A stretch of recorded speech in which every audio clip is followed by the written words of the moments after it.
میرے محترم ساتھیوں، بزرگوں، بھائیوں، آپ کے سامنے سورۃ عصر کی تلاوت کی گئی، جس میں اللہ تبارک و تعالیٰ ارشاد فرما رہے ہیں، زمانے کی قسم ساری کی ساری انسانیت کسارے میں ہے، سوائے ان لوگوں کے جو ایمان لائے اور نیک عمل کیے، اور اس راہ میں آنے والی ہر مشکل اور ہر مصیبت کو خندہ پریشانی کے ساتھ برداشت کرتے رہے،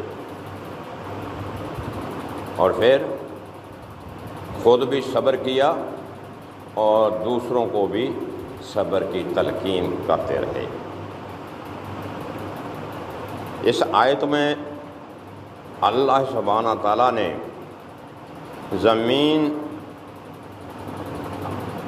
اس آیت میں اللہ تعالیٰ نے زمانے کی قسم اٹھا کر کہا کہ ساری انسانیت کسارے میں ہے، سوائے ان لوگوں کے جن لوگوں نے خالص اللہ پر ایمان لایا اور اس کے ساتھ کسی کو شریک نہ ٹھہرایا، پھر ایمان لانے کے بعد لوگوں کو بھی حق بات کی تلقین کی اور مصیبت آنے پر صبر کیا، اور جو سیدھے راستے پر چل رہے ہیں، جو ساتھی ان کے ساتھ ہیں، ان لوگوں کو بھی صبر کرنے کی تلقین کی۔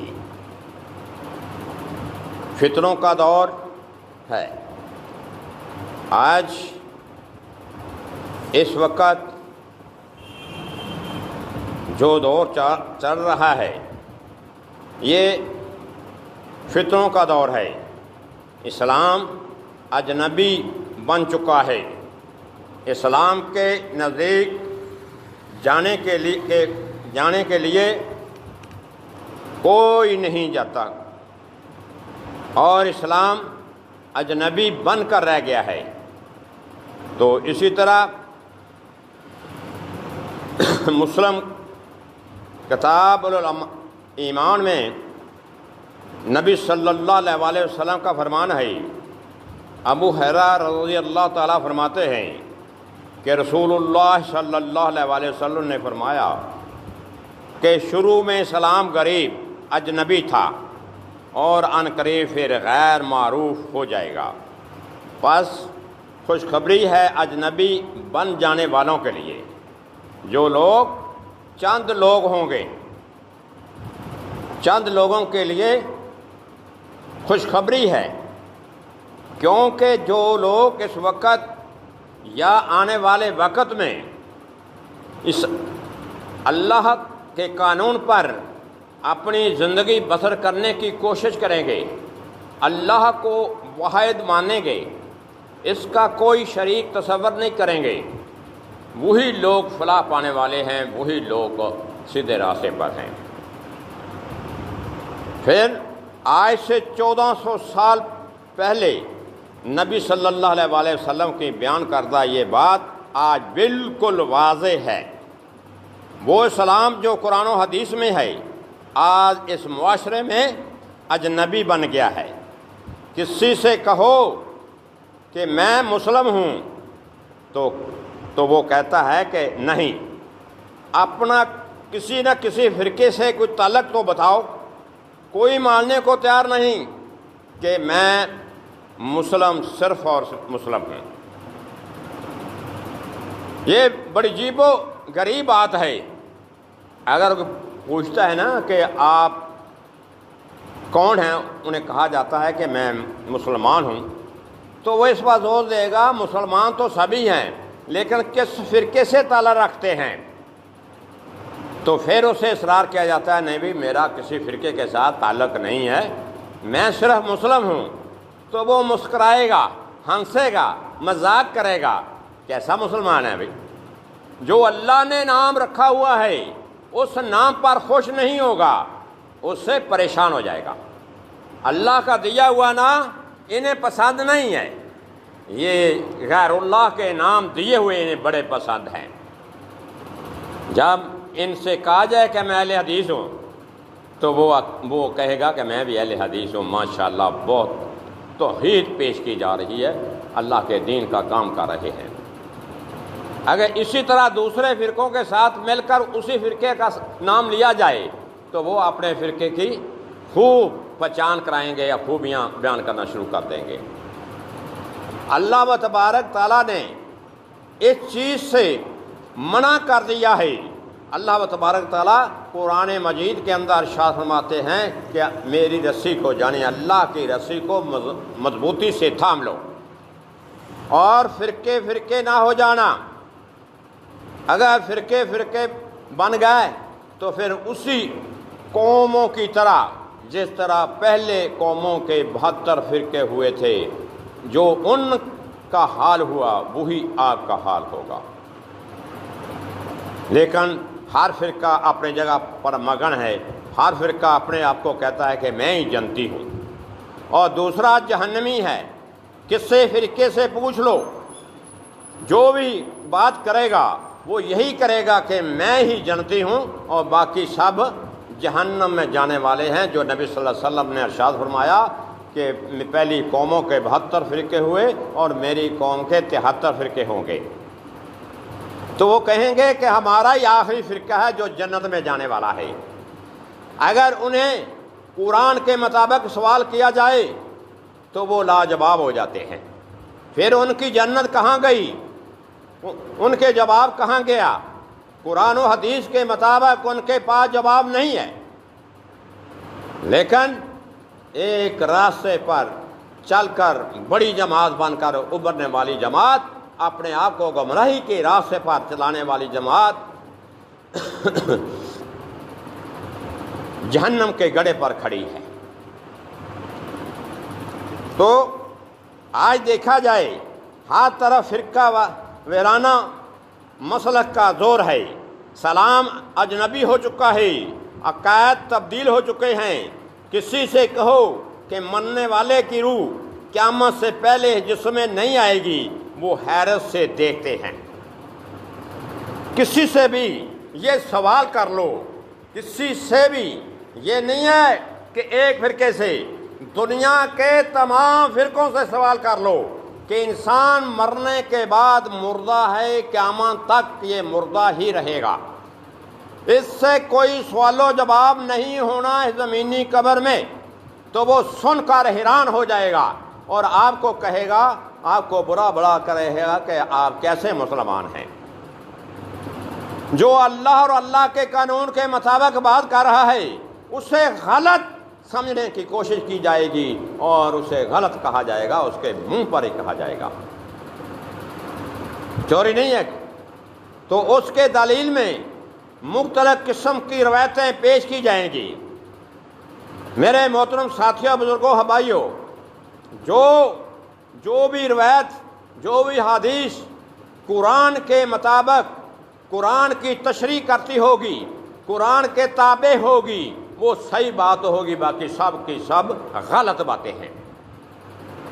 یہ نہیں ہو سکتا کہ نبی صلی اللہ علیہ وسلم نے اللہ کی بات کو چھوڑ کر اپنی بات کو آگے پہنچانے کی کوشش کی ہو۔ یہ گستاخ رسول ہیں جو اپنی طرف سے بات گھڑ کر لوگوں کے سامنے رکھتے ہیں۔ تو نبی صلی اللہ علیہ وسلم کا فرمان بھی سن لیجئے کہ جس نے، نبی صلی اللہ علیہ وسلم کا فرمان ہے کہ جس نے میری طرف کوئی بات ایسی منسوخ کی جو میں نے نہیں کہی تو اس کا ٹھکانہ جہنم ہے۔ تو وہ زندگی میں ہی جہنم کے کنارے پر جا کھڑے ہوئے جس نے نبی صلی اللہ علیہ وسلم پر تہمت لگائی۔ ایسے بزرگان دین جنہوں نے اس ہوا میں اڑ کر پرندوں کی طرح دکھایا اور انسان کو مارا اور پھر زندہ کیا اللہ کے مقابلے میں، یہ اختیارات کسی نبی کے پاس بھی نہیں تھے کہ جب انسان مر جائے اور اسے دوبارہ زندہ کر دیا جائے سوائے معجزات کے۔ لیکن ان بزرگوں کے پاس یہ معجزے آ گئے۔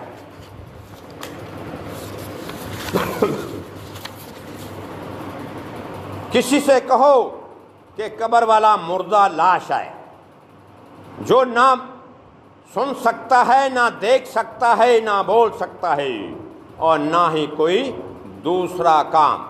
یہ کھجور کی گٹھلی پر چڑھے ہوئے غلاف کے بھی مالک نہیں، تو وہ گستاخ اولیاء اسے کہا جائے گا کہ یہ پیروں اور مولویوں کا گستاخ ہے، نبی کا گستاخ ہے۔ جو اللہ کے نبی کی بات کو ماننے والا ہے اسے گستاخ رسول کہا جائے گا۔ اگر ایمان لے آئے کہ اس مردے کے ساتھ فرشتے آ کر سوال و جواب کرتے ہیں تو واہ، پھر کیا بات ہے ان کی، پھر وہ تعریف کرنا شروع کر دیں گے کہ آپ بڑے عالم ہیں۔ خاک کے عالم ہے۔ جب اللہ تبارک تعالیٰ نے اپنی کتاب کے اندر ارشاد فرما دیا والذین یدعون من دون اللہ لا یخلقون، کہ جن ہستیوں کو آپ پکارتے ہیں یہ کسی چیز کے خالق نہیں ہیں، تو پھر یہ ان کا الٹا گیئر لگ جاتا ہے۔ کہتے ہیں یہ ان لوگوں کے لیے نہیں ہے، یہ بات بتوں کے لیے ہے۔ تو جب ان سے کہا جاتا ہے خانہ کعبہ کے اندر جو 360 بت رکھے ہوئے تھے وہ کن لوگوں کے تھے اور کیا اس سے مانگتے تھے، انہیں کیا اپنے لیے کچھ چیز اسے مانگا کرتے تھے؟ تو ان کا بھی یہی رویہ تھا کہ وہ کہتے تھے اللہ ایک ہے، یہ ہمارے سفارشی ہیں، ہم صرف ان کے در پر اس لیے جاتے ہیں کہ اللہ تعالیٰ ہماری دعا کو سنتا نہیں اور ان کی دعا کو موڑتا نہیں ہے، یہ صرف ہمارے حق کے، ہم اپنے حق میں دعا کرانے کے لیے جاتے ہیں۔ ایسے لوگ ہیں یہ۔ کسی سے کہو کہ عالم غیب صرف اللہ ہے تو یہ کہیں گے نہیں، فلاں بزرگ عالم غیب ہے، میں اپنے گھر سے کھانا کھا کر گیا تھا، گوشت کھا کر گیا تھا، جب میں اس بابے کے پاس گیا تو اس نے مجھے مسکرا کر کہا کہ بیٹا آج تم گوشت کھا کر آئے ہو، تھوڑا سا میرے لیے بھی لے کر آتے۔ کمال کی بات ہے۔ اللہ تبارک تعالیٰ ارشاد فرماتے ہیں کہ میں نے کسی کو غیب کا علم نہیں دیا، اللہ کی بات کو چھوڑ دیا اور ان بزرگوں کی بات پر عمل کرنا شروع کر دیا، اور پھر کہتے ہیں کہ ہم تو مسلمان ہیں۔ میرے بھائی یہی تو معاملہ ہے۔ آج اگر دیکھا جائے ان کے مقابلے میں نہ تو یہ عالم غائب ہیں اور نہ انہیں کسی بات کا علم ہے، یہ تو اپنی موت کے مطابق ہی نہیں جانتے کہ ہمیں موت کب آنی ہے، اور ان کو یہاں تک بھی معلوم نہیں ہے کہ انہیں کب دوبارہ زندہ کر کے بٹھایا جائے گا۔ یہ مہینہ جو اس وقت جا رہا ہے یہ ربیع الاول کا مہینہ ہے۔ اب دیکھو کہ اس مہینے میں کیا ہوتا ہے۔ اللہ نبی صلی اللہ علیہ وسلم نے ارشاد فرمایا کہ مسلمانوں کی دو عیدیں ہیں اور اس نام نہاد مسلمان نے 3 عیدوں کا نام تصور کر لیا۔ کہتے ہیں کہ وہ تو ایک تو روزوں کے بعد عید آتی ہے اور دوسری قربانی کی عید آتی ہے، حج کے بعد عید کا موقع ہوتا ہے، اور تیسری عید نبی صلی اللہ علیہ وسلم کی پیدائش جو ہوئی تھی اس کو بڑی شان و شوکت سے مناتے ہیں۔ باقی 2 عیدیں جو نبی صلی اللہ علیہ وسلم کے حکم کے مطابق منائی جاتی ہیں بڑی سادگی سے مناتے ہیں، لیکن اس عید کو شان و شوکت سے مسجدوں کے اندر موم بتیاں جگائی جاتی ہیں اور لائٹیں جلائی جاتی ہیں، مسجدوں کو خوبصورت بنایا جاتا ہے، گلیوں بازاروں میں بتیاں لگائی جاتی ہیں اور مٹھائیاں تقسیم کی جاتی ہیں اور غریبوں کو پانی پلایا جاتا ہے، ہر طرف چہل پہل ہوتی ہے اور گھوڑے اور ٹانگے کا استعمال کیا جاتا ہے، مولوی حضرات اوپر بیٹھے ہوتے ہیں، سپیکر اس کے سامنے پڑا ہوتا ہے، وہ عاشق رسول بن کر نعتیں پڑھتے جا رہے ہیں اور لوگ ان کی طرف دیکھتے ہیں اور قافلہ در قافلہ بڑا ہوتا جا رہا ہوتا ہے۔ دیکھنا یہ ہے کہ یہ میلاد جو منایا جاتا ہے، کیا نبی صلی اللہ علیہ وسلم نے اپنی زندگی میں میلاد منایا ہے؟ جب نبی صلی اللہ علیہ وسلم کی وفات ہو گئی، کیا آپ کی بیٹی فاطمہ رضی اللہ تعالیٰ عنہ نے منایا ہے؟ کیا 4 خلفائے راشدین گزرے ہیں تو کیا انہوں نے نبی صلی اللہ علیہ وسلم کی پیدائش کا دن منایا ہے؟ باقی صحابہ کرام نے نبی صلی اللہ علیہ وسلم کی پیدائش کا دن منایا ہے؟ تو یہ لاجواب ہو جاتے ہیں، کہتے ہیں کہ ہم کیا کرتے ہیں، ہم تو صرف محبت اللہ کے نبی صلی اللہ علیہ وسلم کی محبت میں یہ باتیں سب کرتے ہیں۔ تو پھر دوسری طرف ان کی یہ نظریں نہیں پڑتی، یہ پڑھتے نہیں ہیں۔ نبی صلی اللہ علیہ وسلم نے ارشاد فرمایا، جس بات کا میں نے حکم نہیں دیا اگر کسی نے کیا تو وہ جہنم میں جائے گا۔ وہ بھول جاتے ہیں کیسے عالم ہیں۔ عالم ہونا کوئی بڑی بات نہیں ہے، عالم وہ ہے جو اللہ کی توحید کو پہچان جائے، اللہ کی بات کو مان جائے اور نبی صلی اللہ علیہ وسلم کی بات کو تسلیم کر لے، بس اتنی بات ہے۔ علم آ جانے کے بعد وہ بڑا عالم نہیں بن جاتا، وہ صرف اپنے پیٹ کا پجاری بن جاتا ہے۔ اگر ان سے بات کی جائے تو سب سے سوال ان کا یہ ہوگا، آپ کس مدرسے کے پڑھے ہوئے ہیں؟ آپ کے پاس تعلیم نہیں ہے، آپ کو قرآن پڑھنا نہیں آتا، آپ ہم سے بحث کریں گے؟ میرے بھائی، نہ بحث کرنے کی ضرورت ہے اور نہ کسی مدرسے میں پڑھنے کی ضرورت ہے، صرف ایمان لانا ضروری ہے۔ اللہ اور اللہ کے رسول صلی اللہ علیہ وسلم پر ایمان لانا ضروری ہے۔ جو لوگ اس پر ایمان لائیں گے، چاہے وہ ان پڑھ ہے چاہے وہ پڑھا لکھا ہے، یہی اس پر فرض ہے۔ جو ان دونوں چیزوں پر ایمان نہیں لائے گا، وہ کتابیں در کتابیں پڑھتا رہے۔ آج کتابوں کو اگر دیکھ لیا جائے، ایک محدث کی کتابیں 5-5 ہزار کتاب اس دنیا کے اندر چھپی پڑی ہے، پڑھتے پڑھتے زندگی ختم ہو جائے گی لیکن ان کی کتابیں ختم نہیں ہوں گی۔ تو کیا کرو گے کل کو؟ کس چیز کا جواب دو گے؟ ایک سیدھی سادہ ایمان ہے، اللہ کی ذات کو تسلیم کر لو، اللہ ہی غائب دان ہے، اللہ ہی فریاد سننے والا ہے، اللہ ہی مدد کرنے والا ہے، اللہ ہی بیٹے اور بیٹیاں دینے والا ہے۔ یہ ہے دین، اتنی ہی بات ہے۔ صحابہ کرام کس یونیورسٹیوں کے پڑھے تھے اور کس درسوں کے پڑھے ہوئے تھے؟ صرف ان کے اندر ایمان تھا، انہوں نے اللہ کی اور نبی صلی اللہ علیہ وسلم کی بات کو تسلیم کیا۔ آج کا عالم یونیورسٹیوں کے پڑھے ہوئے، درسوں کے پڑھے ہوئے، مسجدوں کے اندر کھڑے ہو کر قرآن کو لمبا لمبا کر کے پڑھنے والے اللہ کی بات کو نہیں پہچانتے۔ یہ پہچانتے ہیں لیکن مجبور ہیں، یہ لوگوں کو گمراہ کر رہے ہیں، خود بھی گمراہ ہو چکے ہیں۔ یہ دنیا کے اندر طاغوت ہیں سب سے بڑے، لیکن کیا کیا جائے؟ کیونکہ انہیں اکثریت ظاہر کرنی ہوتی ہے۔ اکثریت تو ہمیشہ آدم علیہ السلام سے لے کر آخری نبی محمد صلی اللہ علیہ وسلم کے زمانے تک اور آنے قیامت تک بھی اکثریت ان لوگوں کی رہے گی۔ ان کے پاس بھی علم تھا، ابو جہل پڑھا لکھا تھا اور خانہ کعبہ کے سب سے نزدیک ترین اس کا گھر تھا، لیکن جہنم میں چلا گیا۔ وہ یہ نہیں ہے کہ ان پڑھ تھا، وہ بھی پڑھا لکھا تھا، لیکن سرداریوں نے مجبور کیا، خاندان نے مجبور کیا کہ اگر میں نے اللہ اور اللہ کے رسول کی بات کو مان لیا تو نہ کوئی خاندان رہے گا اور نہ کوئی رشتہ داری رہے گی، نہ کوئی بہن رہے گی، نہ کوئی بھائی رہے گا۔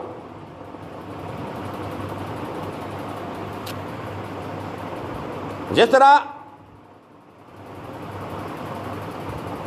اسلام میں عید الملادم نہیں ہے، قرآن و حدیث نبی صلی اللہ علیہ وسلم کو بشر بنانے بیان کرتے ہیں، گستاخ نبی کا فتویٰ لگا دیتے ہیں۔ اگر جو کوئی یہ کہے کہ نبی صلی اللہ علیہ وسلم انسان تھے، بہترین انسان تھے، آخر نبی تھے، تمام نبیوں کے سردار تھے اور انسان تھے، کہیں گے یہ گستاخ رسول ہے، یہ گستاخ رسول ہے۔ میرے محترم ساتھیو، قرآن پڑھا ہوا ہے، کہیں بھی اللہ تبارک تعالیٰ نے یہ نہیں کہا کہ یہ بشر نہیں تھے، یہ نور تھے، یہ فرشتے تھے یا کوئی اور مخلوق تھے۔ اللہ تبارک تعالیٰ نے اسے بشر کہہ کر پکارا ہے، پورا قرآن پڑھا ہوا ہے۔ تو نبی صلی اللہ علیہ وسلم کی حدیث کے مطابق نبی صلی اللہ علیہ وسلم نے ارشاد فرمایا صحابہ کرام سے، فرق یہ ہے کہ میں ایک نبی ہوں، باقی میں تمہاری طرح کا انسان ہوں، مجھ پر وحی آتی ہے، آپ پر وحی نہیں آتی۔ آپ اس بازاروں میں چلتے پھرتے ہیں اور میں بھی چلتا پھرتا ہوں، آپ بھی کھانا کھاتے ہیں اور میں بھی کھانا کھاتا ہوں۔ تو اکثر لوگوں کا عقیدہ ہے کہ نبی صلی اللہ علیہ وسلم کا سایہ نہیں تھا۔ کیوں بھی سایہ کیوں نہیں تھا؟ کہتے ہیں کہ جو اللہ کی ذات کا حصہ ہے نور، تو اس کا سایہ کیسے ہوگا؟ نہ قرآن کے اندر یہ بات آئی اور نہ نبی صلی اللہ علیہ وسلم کا فرمان موجود ہے، تو پھر آپ کیسے اسے اللہ کا حصہ بنائیں گے؟ اسی طرح پہلی قوموں نے بھی عیسیٰ علیہ السلام کو اللہ کا بیٹا کہا، عزیر علیہ السلام کو اللہ کا بیٹا بنایا، اور عرب کے لوگوں نے فرشتوں کو اللہ کی بیٹی قرار دیا۔ آج بھی وہی قوم کام کر رہی ہے۔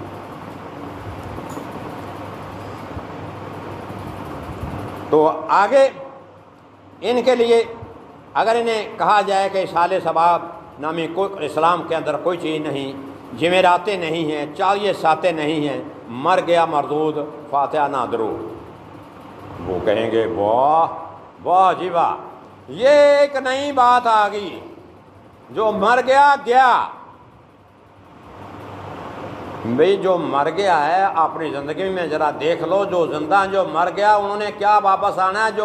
جو زندہ ہیں، کیا آپ نے کبھی دیکھا ہے کہ آپ کا مرنے والا نزدیکی رشتہ باپ ماں آپ کے گھر آیا ہو اور آپ کو کہا ہو کہ مجھے کھانا پکا کر دو؟ خوابوں کے اندر آپ کو ضرور ملیں گے، ایسے لوگ بھی آپ کو ملیں گے، دعویٰ کرتے ہوئے نظر آئیں گے۔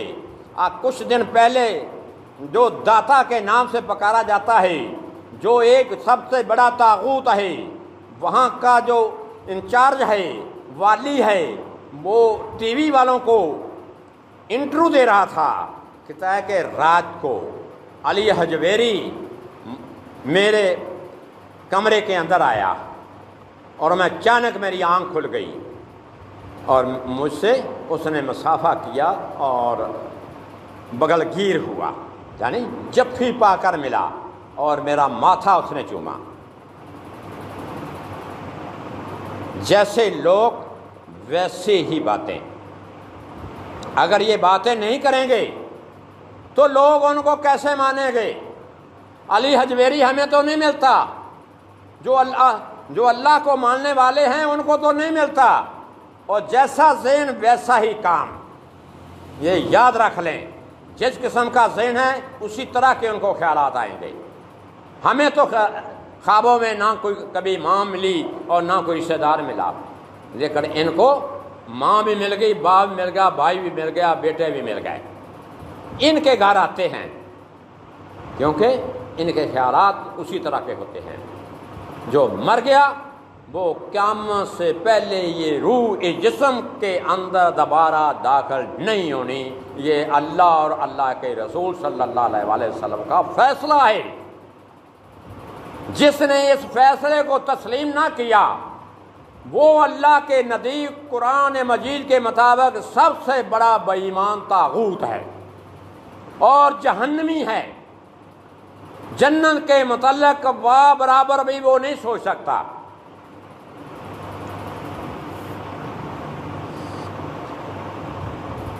تو اللہ تبارک تعالیٰ نے قرآن کے اندر ارشاد فرما دیا کہ اجرت جو ہے یہ حرام ہے۔ کس پر؟ قرآن پڑھانے کے عوض پیسہ کسی سے وصول کرنا، یا نماز پڑھانے کے معاملے میں کوئی پیسہ تھیلا وصول کرنا، تنخواہ لینی، وہ دینے والا اور لینے والا دونوں جہنمی ہیں اور آگ میں جائیں گے، جہنم میں جائیں گے۔ یاد رکھ لو، یہ میرا فیصلہ نہیں ہے، یہ اللہ کا فیصلہ ہے۔ قرآن کھول کر پڑھ لو، سورۃ بقرہ نکال کر پڑھ لو، آپ کو سمجھ آ جائے گی، میری بات نہیں ہے۔ چاہے کوئی جان دینے والا ہو یا کوئی اور ہو، جو دین کے اوپر اللہ کی کتاب پڑھانے کے لیے یا نماز پڑھانے کے پیسے وصول کرتا ہے، تنخواہ وصول کرتا ہے، نہ اس کی کوئی نماز اس کے اوپر فرض ہے، نہ جو پیچھے کھڑے ہوتے ہیں ان کے اوپر کوئی نماز فرض ہے۔ دکھاوا ضرور ہے، مسجدیں ضرور بھری ہوتی ہیں، یہ دنیا کو دکھایا جاتا ہے کہ اس مسجد میں بہت بڑی تعداد ہے مسلمانوں کی، در حقیقت وہ نہ مولوی مسلمان ہوتا ہے، نہ پیچھے کھڑے ہونے والے مسلمان اپنے آپ کو کہلا سکتے ہیں۔ یہ اللہ اور اللہ کے رسول کا فیصلہ ہے۔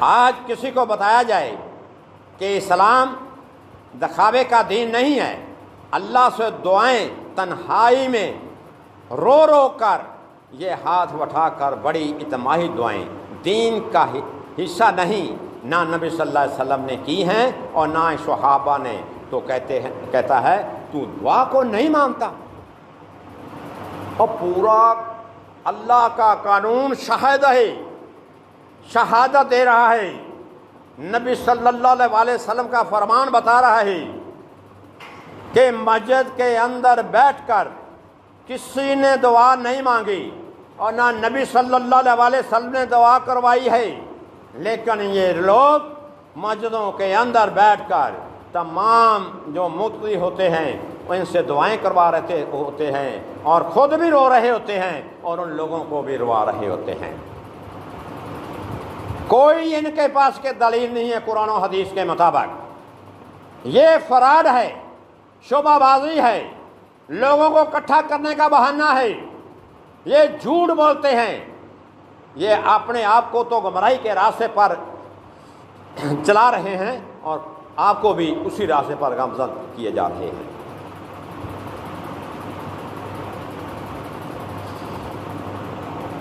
تو کسی کو بتایا جائے کہ قرآن سمجھ کر پڑھو، اس طرح جمع ہو کر قرآن خوانی بدعت ہے۔ جو کہتا ہے کہ قرآن پڑھنے سے منع کر رہے ہو، الغرض کے بے حساب باتیں ہیں جو قرآن و حدیث میں کچھ اور اس معاشرے میں اسلام کے نام پر پھیلائی گئی۔ کچھ یہ فرقہ واریہ مذہب آج اسلام کے نام پر چل رہے ہیں اور اصل اسلام کو اپنانے والے آج اجنبی بن گئے ہیں، معاشرہ انہیں عجیب و نگاہ سے دیکھتا ہے، لیکن جنت کی خوشخبری بھی انہیں اجنبی بن جانے والوں کے لیے ہے جنہیں معاشرہ اجنبی بنا دے۔ دیکھو میرے بھائی، جنہیں معاشرہ برا کہتا ہے، جو اللہ اور اللہ کے رسول کی بات کو تسلیم کرتے ہیں، تو ان کے لیے یہ خوشخبری ہے، ان کے لیے یہ جنت کی خوشخبری دی جا رہی ہے۔ تعداد ہونا کوئی ضروری نہیں ہے کہ مسجد پوری بھری پڑی ہو، اس کے ساتھ کوئی تعلق نہیں ہے، صرف اور صرف ایمان ہونا ضروری ہے۔ اگر ایمان نہیں تو آپ کی کوئی نماز نہیں ہے، آپ کی کوئی صلات نہیں ہے، آپ کا کوئی روزہ نہیں ہے، آپ کی کوئی قربانی نہیں ہے۔ اگر ایمان ہے تو پھر یہ سب کچھ آپ پر فرض ہیں، سنت بھی ہیں، فرض بھی ہیں۔ آج اس مہینے میں نبی صلی اللہ علیہ وسلم کی پیدائش کو منایا جا رہا ہے، اور لوگ شہروں میں ذرا دیکھنا کیسے عید میلاد النبی مناتے ہیں۔ کبھی آپ نے اصل جو نبی صلی اللہ علیہ وسلم کا فرمان ہے کہ مسلمانوں کی 2 عیدیں ہیں، تو مسلمان ان 2 عیدوں کو بھول کر تیسری عید پر توجہ دینے شروع کر دیا۔ ملاد لفظ نکلا ہے مالوز سے، جس کے معنی ہے ولادت، یعنی پیدا ہونے کے ہیں۔ اسلام میں پیدائش کا دن اور مرنے کا دن منانا جائز ہی نہیں۔ سب سے پہلی بات تو یہ ہے کہ اسلام کے اندر اب دیکھو کہ نبی صلی اللہ علیہ وسلم دنیا کے اندر تشریف لائے تو کیا ابراہیم علیہ السلام کا وفات یا پیدائش منائی انہوں نے؟ نہیں منائی۔ آپ کو کہیں سے نہیں ملے گا۔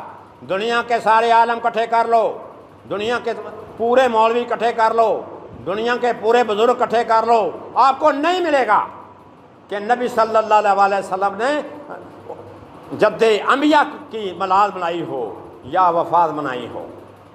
کبھی نہیں ملے گا آپ کو، مر جاؤ گے لیکن آپ کو تاریخ مناتے ہوئے، یہ میلاد مناتے ہوئے نہیں پا سکو گے۔ تو اب آگے دیکھنا ہے یہودی، ہمارا دین کیا ہے؟ ہمارا دین یہودیوں اور عیسائیوں کا دین ہے۔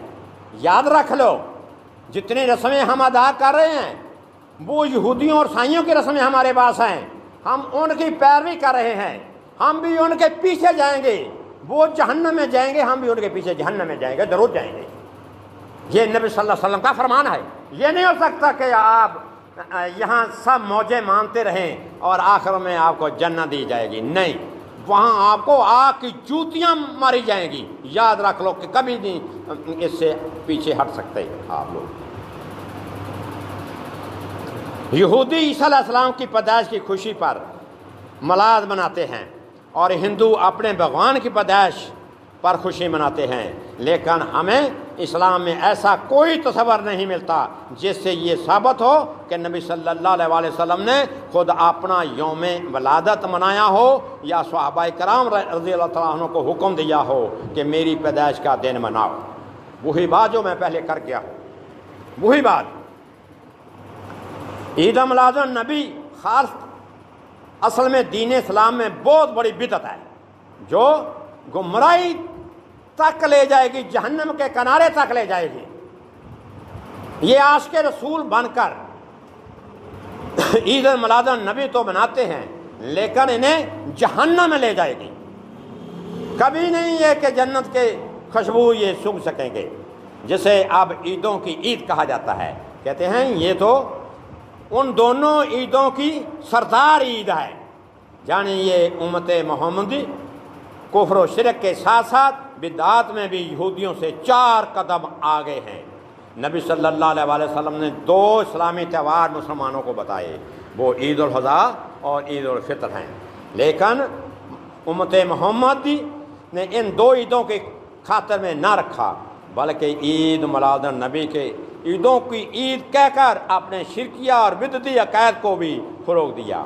اور اس بدعتی عید کے لیے دلیل یہ ہے کہ ہم نبی صلی اللہ علیہ وسلم کی محبت میں یہ دن مناتے ہیں، کیونکہ ہم خوش ہوتے ہیں کہ اس دن نبی صلی اللہ علیہ وسلم کی پیدائش ہوئی ہے۔ سبحان اللہ۔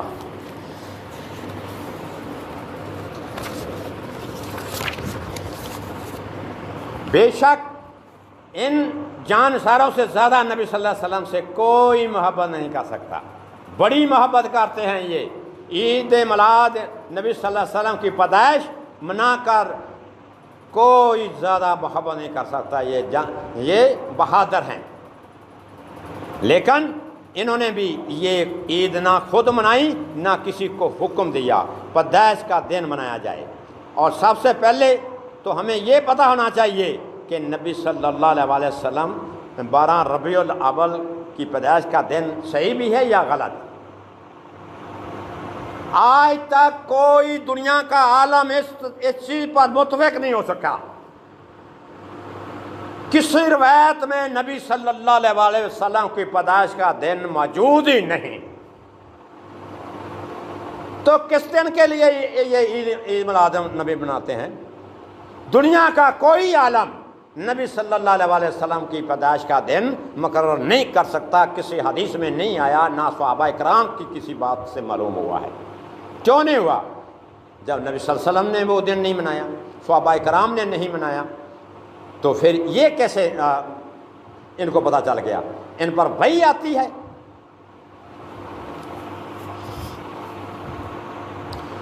کچھ روایات نبی صلی اللہ علیہ وسلم کی پیدائش جو حدیثیں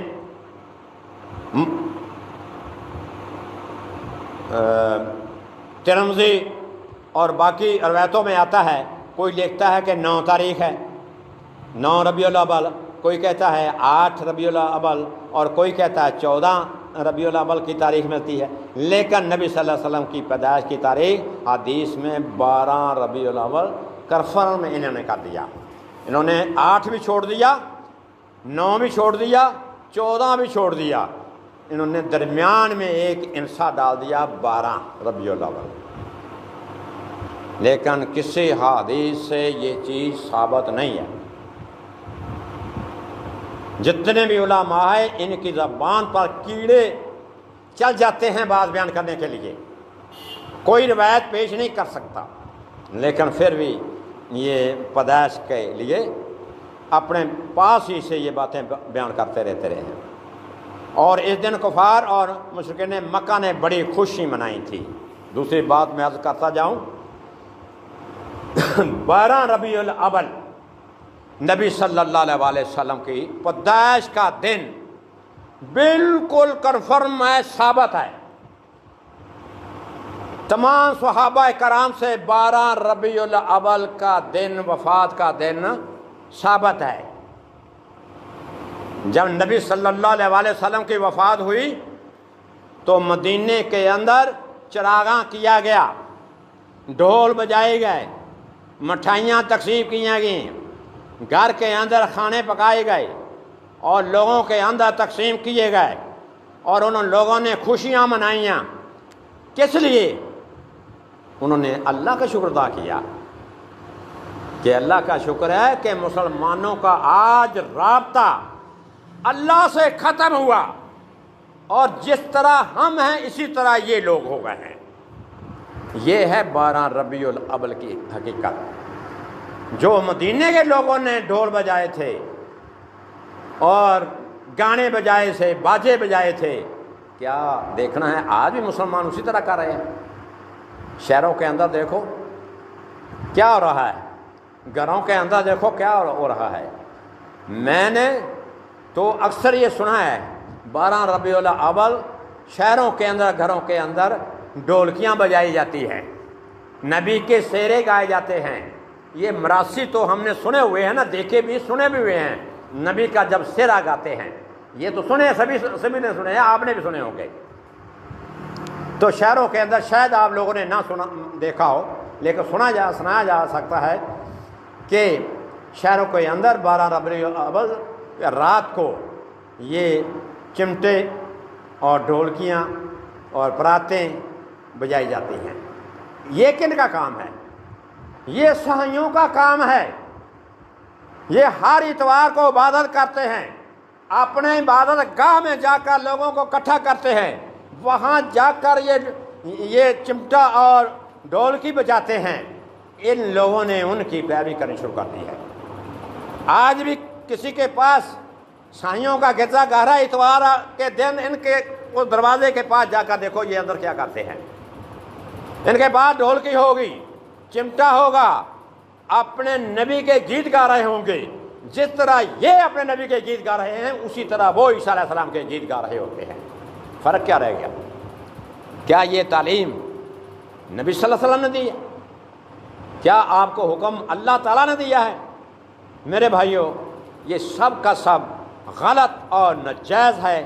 اللہ و تبارک تعالیٰ ہمیں اور آپ کو اس سے توبہ کرنے کی توفیق عطا فرمائے، اور صحیح معنوں میں اللہ و تبارک تعالیٰ نے جو ہماری طرف قانون نازل کیا ہے اس کے اوپر چلنے کی توفیق عطا فرمائے۔ آمین سب آمین۔